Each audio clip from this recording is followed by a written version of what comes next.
One thing I started to learn recently is that other human beings are not our enemy. The more that we, get riled up by the things that people say to us or the things that people do to us, we think that other people are against us. Maybe we think that the world is against us, but it's not human beings. It's not in the physical sense what you're fighting. It's spiritual. Everything is spiritual. And spiritual warfare is very real. The more that we stop seeing other human beings as our enemy, the more that we can see the relatability that you can see yourself and somebody else. Ultimately, we're all kind of on the same path. We all sort of have the same goal.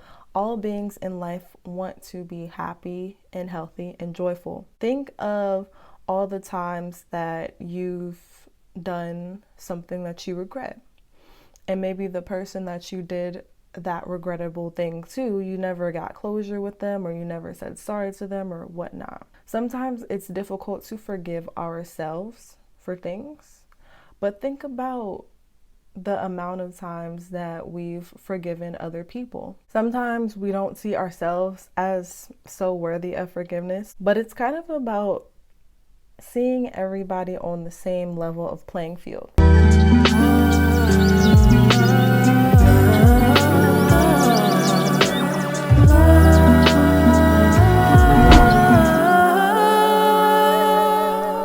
Hey y'all, welcome back to Holistic Flow. I am your girl Lolo. Today I'm going to be talking about how to be more unbothered. A lot of people are just walking around here just angry at the world. Always ready to pop off, always ready to beat somebody up. Maybe not that extreme, but a lot of people hold things in, and at any minute they're like a ticking time bomb.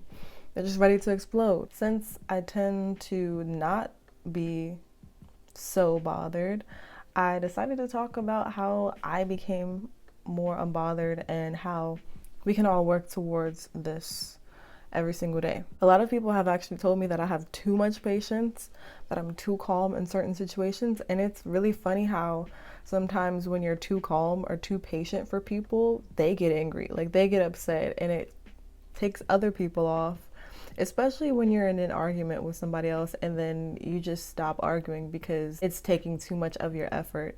And I think a lot of perceptions of how you see the world and also how you see yourself can affect how bothered you allow yourself to become. So if you want to learn some of my tips and tricks, keep watching. But before we get into it, if you are new here to my channel, hello. Here on Holistic Flow, we are creating a safe space, a space for self-love, self-growth, and maturity, and we're taking a journey towards an overall better mind, body, and spirit connection. So if you're with that, go ahead and subscribe to my channel, turn on your notifications so you can know whenever I upload a new video. When you have done that, thank you so much, and let's get into this video. So I think the first things first is to kind of identify why you might be bothered. I think a lot of things bother us because, number one, we are very concerned with how people view us. If we have, say, like unconventional viewpoints, or we feel like we're misunderstood a lot of the times, we can tend to fight to be heard, fight to be seen, fight to be understood, and fight to be respected. And let's face it, being misunderstood and disrespected and feeling like we're not heard, it hurts. And sometimes it can suck. But I've talked a lot about how you can start to build this friendship within yourself to where you don't really need anybody else's viewpoint for you to feel understood, because as long as your viewpoint is what your viewpoint is, it's validated. There are a whole bunch of ways to interpret things that are going on in your life, and some people just aren't going to comply with your interpretations. So I guess what I'm trying to say here is acceptance of the fact that you're going to be different than other people, and other people's lives aren't going to look like yours. In order to get to one thing that you want, you have to be willing to accept the opposite thing. So in order to be successful or to get success, you have to be open to the idea of failing first. In order to receive love from the world and love for yourself, you have to be willing to accept that people are going to hate you as well. Sometimes you can never see that you need to get up unless you've never fallen, right? So in order to get this thing, we have to be willing for the opposite. And the same goes for your mind. We put stuff in there subconsciously and don't really know that our mind is this tape recorder. So things that the outside world puts in our minds, such as stimulus from the things that we watch on TV, information through the sounds that we're hearing, and also the things that people tell us, the conversations that we have every single day, and the people who are around us. All of these outside things can affect our inside mind. If we replay these things over and over and over like a tape recorder, we start to ruminate on certain things.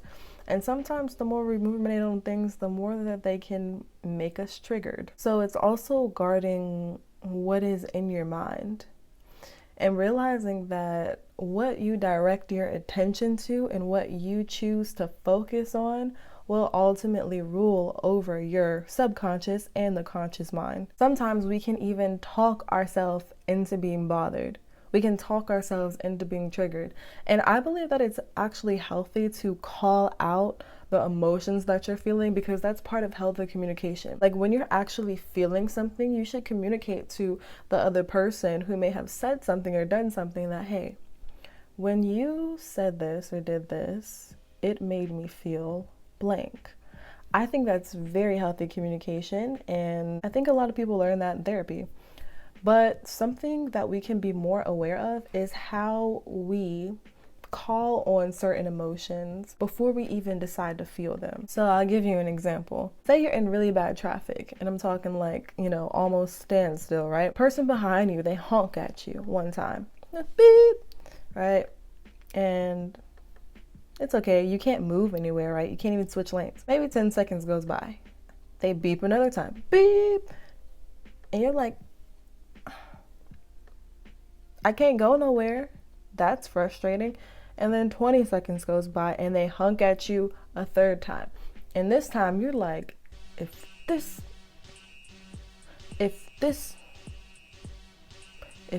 person honk at me one more time, I'm about to get so upset. I'm about to go ape on. And in that moment, it's like you just call out what you're about to feel by saying that you're about to feel blank emotion or you're about to do blank. So sometimes we even prepare ourselves, or we tell ourselves to react a certain way. We literally tell our mind how to react to a certain stimulus. And sometimes we're trained to do this. We're trained to even trigger ourselves and trigger our own emotions. And this is one of the things that it's really beneficial to become aware of, because once you become aware of it, the way that you again circulate these thoughts in your mind, or choose to ruminate on these thoughts that also then become actions through the way that they become words, we can choose to ruminate on different thoughts. And maybe possibly for you, it's just not realistic to try to ruminate on thoughts of being on a tropical island with the ocean breeze coming your way as you're realistically sitting in traffic. Maybe that's not realistic for you. But it definitely is realistic to divert your attention away from negative thoughts by bringing your mind to the present moment, because a lot of the things that we ruminate on are future things that we plan on doing or are going to do, and the future things that we think about doing, or the ways in which we think about reacting, those are things in the future. But we're talking about right now. What are you focusing on right now? That's right ahead of you. If I'm being completely honest with you, the main thing, and I'm talking about the main thing that has helped me not be triggered in everyday life, is meditating every single day. And so the type of meditation that I do is called present moment awareness. That's what I practice. Present moment awareness is very simple. You sit down and you focus on your breath. It sounds really simple, right? That's all you have to do. You don't have to change your breath. You don't have to breathe heavier or slower or faster. Simply leave the breath how it is. Just notice how you're breathing. Most of the time, our attention is diverted on so many different things that we don't notice the little things that are going on that can help us stay grounded. You don't notice things such as how fast or slow your heart is beating, your breath, the way your breath feels, the way your breath sounds. Are you breathing heavy or are you breathing soft? Are you breathing through your nose or are you breathing through your mouth? These are really just things that we pass off, but when you actually sit down and intentionally focus on them, it helps a whole lot. The reason why is because we try to take control over things. We like to be in control of certain situations, and when we're not in control, that's something that really bothers us. There are some things in life we will never ever be in control of. And remember how I said before that whatever you want in life, you have to be willing to accept the opposite. Well, in order to gain control over your mind and divert your attention away from things, you have to be willing to accept the fact that there will be some things that you won't be able to control. And in order to do that, you have to accept things as they are. So the meditation that I do translates to real life. You're accepting whatever's going on in your body as it is. You're noticing whatever's going on as it is. You're not changing anything. You're not making judgments about it. You're simply raising your awareness. You're simply raising your consciousness. And that translates straight into your real life. You have to raise your self-awareness and you have to raise your self-conscious. Really quick, what are the things that make you bothered, and what are some of the things that you do to try to stay unbothered in your everyday life? Comment down below. Also, if you're getting value out of this video, make sure to give it a thumbs up. I really appreciate it. Now, kind of on the topic back to other people's actions or words, allowing this triggered state of mind in us to happen. One thing I started to learn recently is that other human beings are not our enemy. The more that we, get riled up by the things that people say to us or the things that people do to us, we think that other people are against us. Maybe we think that the world is against us, but it's not human beings. It's not in the physical sense what you're fighting. It's spiritual. Everything is spiritual, and spiritual warfare is very real. The more that we stop seeing other human beings as our enemy, the more that we can see the relatability, that you can see yourself in somebody else. When we're able to do that, we can actually see this sort of unity consciousness expand and realize that everybody goes through things. Everybody goes through things that are hard in life. A lot of people are frustrated. A lot of people are annoyed. And ultimately, we're all kind of on the same path. We all sort of have the same goal. All beings in life want to be happy and healthy and joyful. Think of all the times that you've done something that you regret.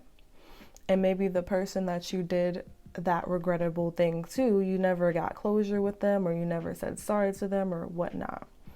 Sometimes it's difficult to forgive ourselves for things, but think about the amount of times that we've forgiven other people. Sometimes we don't see ourselves as so worthy of forgiveness, but it's kind of about seeing everybody on the same level of playing field.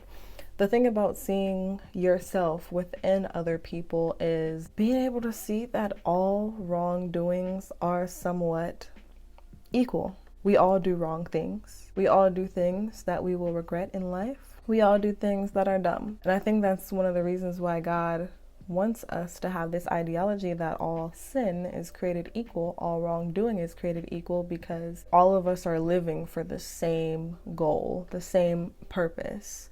It may look like different things in our mind, but spiritually, the way that we can sort of get there is all the same. So we need to stop seeing other human beings or even other circumstances as our enemies. Our enemy is spiritual, and the way that we honestly fight conflict is through God. A lot of us try so hard to fight in the physical and fight fire with fire, but I just believe it's sometimes pointless, especially when some people may not be at the emotional maturity to handle a apology or even apologize for what they did.